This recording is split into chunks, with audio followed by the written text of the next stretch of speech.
सोचिए, अगर हम कुछ देर के लिए समझें कि हम वक्त में पीछे जा सकते हैं, आइए आंखें बैंड करते हैं। सोचिए, हम तारीख के पर्दे हटा रहे हैं। सिर्फ कुछ साल नहीं, बल्कि बहुत साल पहले जा रहे हैं। हम खुद को एक बड़े आसमान के नीचे पाते हैं।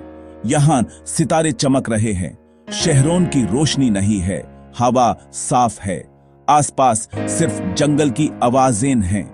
यहाँ एक नई दुनिया है जो सब कुछ समझना चाहती है।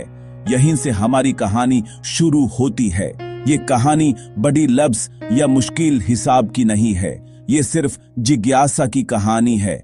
ये हमारे बुजुर्गों की कहानी है। उन्होंने चांद को देखा, सूरज की गर्मी महसूस की और पहली दफा ये सोचा क्यों। उन्होंने चांद को देखा, सूरज की गर्मी महसूस की और पहली दफा ये सोचा क्यों।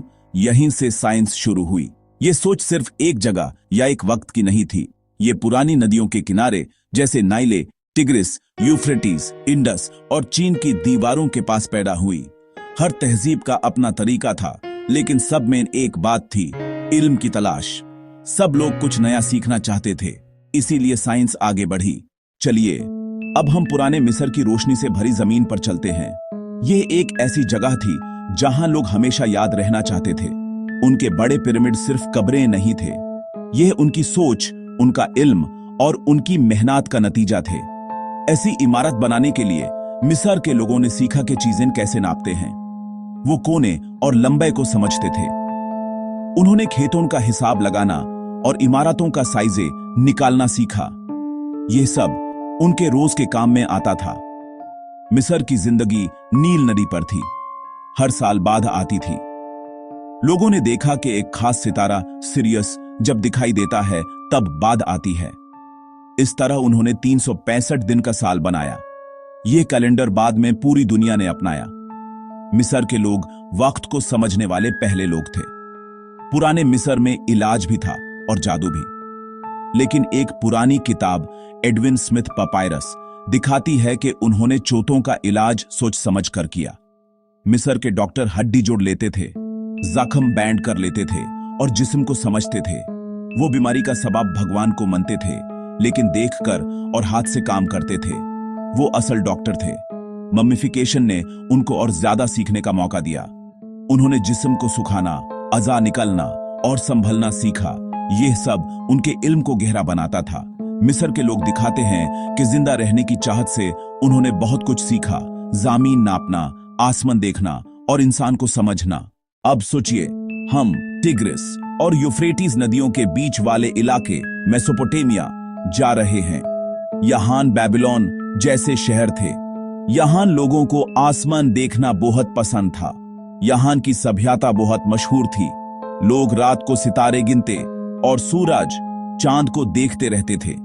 मेसोपोटामिया के लोग पहले लोग थे जो सितारे देखते थे।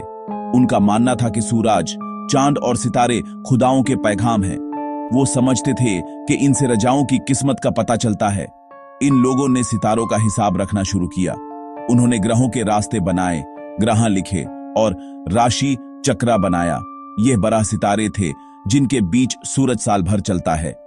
इन लोगों को आसमान देखने का शौक था। इसी वजह से उन्होंने नई गणित बनाई। उन्होंने बासे 60 का इस्तेमाल किया। इसीलिए 1 मिनट में 60 सेकंड हैं, 1 घंटे में 60 मिनट हैं और एक दायरा 360 डिग्री का होता है। यह सब उनकी सोच का हिस्सा था। उन्होंने मुश्किल हिसाब भी किया और नए तरीके निकाले। वो मिट्टी की तख्तियों पर लिखते थे, स्टाइलस से मुश्किल सवाल हल करते, बीजगणित समीकरण और वर्गमूल निकालने की कोशिश भी करते। उनका गणित सिर्फ सितारों के लिए नहीं था, जमीन नापने, व्यापार और इमारत बनाने में भी काम आता था। यह सब उनकी शहरी जिंदगी का हिस्सा था। ये लोग जमीन पर भी निजाम लेट थे।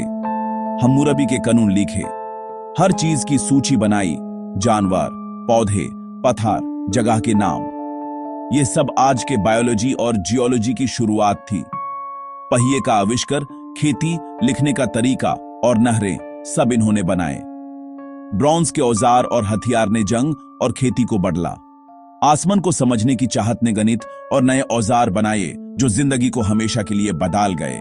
इन सब ने इंसान की जिंदगी को आसान बनाया। ये मेसोपोटामिया की सभ्यता का सबक है। चलिए अब हम भारत चलते हैं। यहाँ के लोग बाहर की दुनिया को अपनी सोच से जोड़ते थे।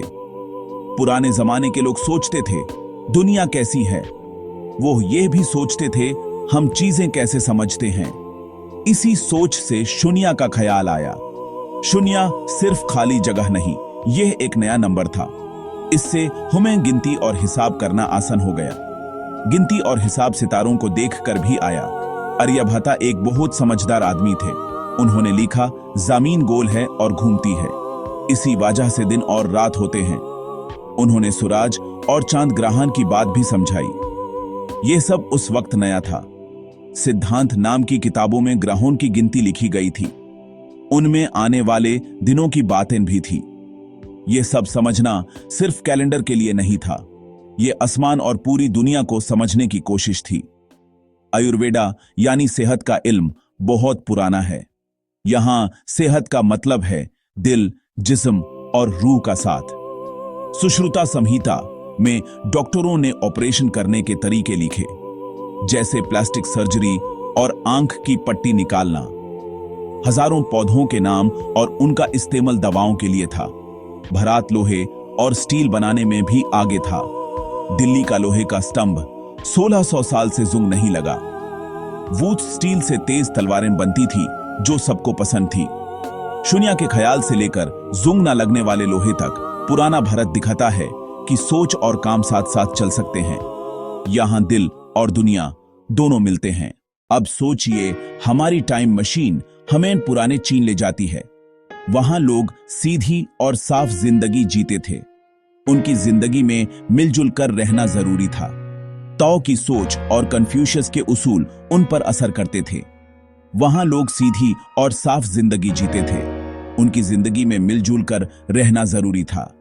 ताओ की सोच और कन्फ्यूशियस के उसूल उन पर असर करते थे। चीन के लोगों ने बहुत जरूरी चीजें बनाई। सबसे मशहूर 4 आविष्कार हैं: कंपास, बारूद, कागज और छपाई। लगभग 105 ईस्वी में चैलुन ने कागज बनाया। इससे मालूमात फैलने लगी। फिर वुड ब्लॉक प्रिंटिंग आई। अब सब लोगों तक किताबें और मालूमात पहुंचने लगी। चीन के लोग फितरत को देखकर इल्म हासिल करते थे। उन्होंने इलाज के तरीके निकाले, जैसे कि यिन यांग, 5 तत्व, अकुपंक्चर और जड़ी बूटियां। भूकंप को समझने के लिए पहला सीस्मोमीटर बनाया। तियानवेन नाम की किताब से सितारों का इल्म मिला। भूकंप को समझने के लिए पहला सीस्मोमीटर बनाया। तियानवेन नाम की किताब से सितारों का इल्म मिला। तियानवेन नाम की किताब से सितारों का इल्म मिला। चीन के लोगों ने काम की चीजें बनाई। उन्होंने cast iron, grand canal, crossbow और स्टर्न पोस्ट रडर बनाए। कंपास पहले घर के लिए था, बाद में समुद्र में रास्ता दिखाने लगा। पुराने चीन का इल्म थ्योरी से ज्यादा काम पर था। उनका सवाल था, बेहतर जिंदगी कैसे हो, फितरत के साथ मेल कैसे हो, ऐसे आविष्कार कैसे किए जाएं जो सबकी जिंदगी बदल दें। जैसे जैसे हमारी ये कहानी खत्म होती है, हमें समझ आता है साइंस सबका है। ये सिर्फ एक मुल्क या एक लोगों की बात नहीं है। हर जगह के लोगों ने मिलकर साइंस को आगे बढ़ाया है। इल्म एक नाडी की तरह है। ये सब जमीनों पर बहती है। सबने सोचा, सीखा और बांट लिया। भारत से हिसाब का इल्म निकला। ये सिल्क रोड से मुस्लिम दुनिया तक गया, वहां से यूरोप पहुंचा। सबने मिलकर नए तरीके बनाए। इसी तरह सबने एक दूसरे से सीखा। चीन ने कागज बनाया, पश्चिम ने इसे अपनाया। अब सब लोगों के पास किताबें थी। सोच तेज फैली। ग्रीक सोच को मुस्लिम उलामाओं ने संभाला। मेसोपोटामिया का डाटा, भारत के औजार, सब मिलकर आगे बढ़े। साइंस सब मुल्कों और सब लोगों की बात है। सब ने मिलकर मदद की। साइंस एक बातचीत है जो सबके बीच चाली। कामयाबी तब होती है जब हम एक दूसरे की मदद करते हैं। हर जगह की अपनी वजह थी। मिस्र में लोग हमेशा रहना चाहते थे, इसलिए उन्होंने इमारत और दवा बनाई।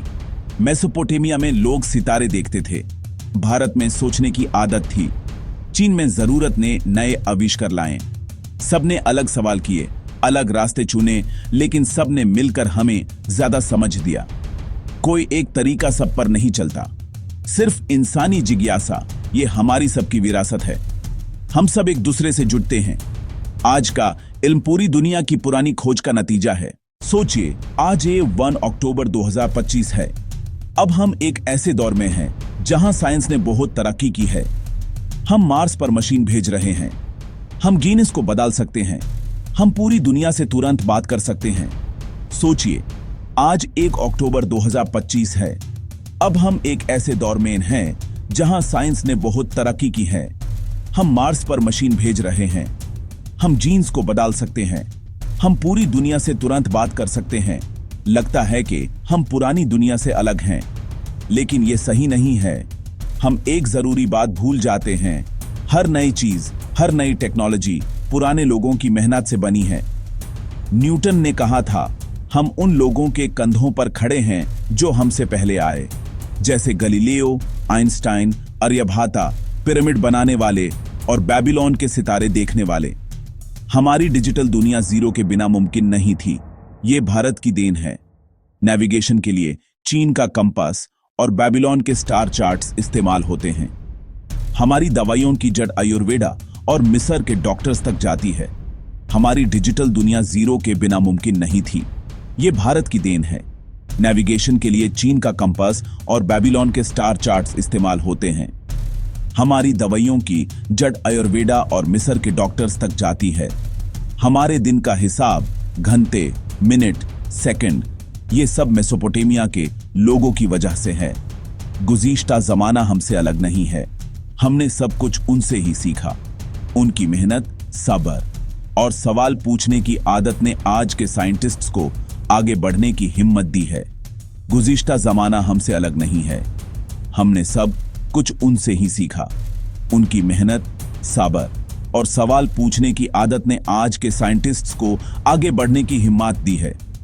खोज कभी रुकती नहीं। पहले लोग सितारों को देखकर सोचते थे, आज हम गैलेक्सी को देखकर जिंदगी के राज समझना चाहते हैं।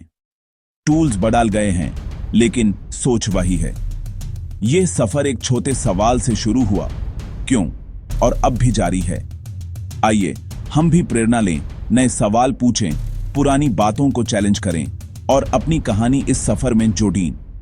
अगला बड़ा आविष्कार शायद हम ही करें। पुरानी दुनिया ने हमें सिर्फ जवाब नहीं दिए, बल्कि खोज जारी रखने की हिम्मत दी है। इल्म की तलाश हम सबका हक है और आने वाली नस्लों के लिए हमारी जिम्मेदारी भी। यह सफर एक छोटे सवाल से शुरू हुआ, क्यों, और अब भी जारी है। आइए हम भी प्रेरणा लें, नए सवाल पूछें, पुरानी बातों को चैलेंज करें और अपनी कहानी इस सफर में जोड़ें। अगला बड़ा आविष्कार शायद हम ही करें। पुरानी दुनिया ने हमें सिर्फ जवाब नहीं दिए, बल्कि खोज जारी रखने की हिम्मत दी है। इल्म की तलाश हम सबका हक है और आने वाली नस्लों के लिए हमारी जिम्मेदारी भी। यह सफर एक छोटे सवाल से शुरू हुआ, क्यों, और अब भी जारी है। आइए हम भी प्रेरणा लें, नए सवाल पूछें, पुरानी बातों को चैलेंज करें और अपनी कहानी इस सफर में जोड़ें। अगला बड़ा आविष्कार शायद हम ही करें। पुरानी दुनिया ने हमें सिर्फ जवाब नहीं दिए, बल्कि खोज जारी रखने की हिम्मत दी है। इल्म की तलाश हम सबका हक है और आने वाली नस्लों के लिए हमारी जिम्मेदारी भी।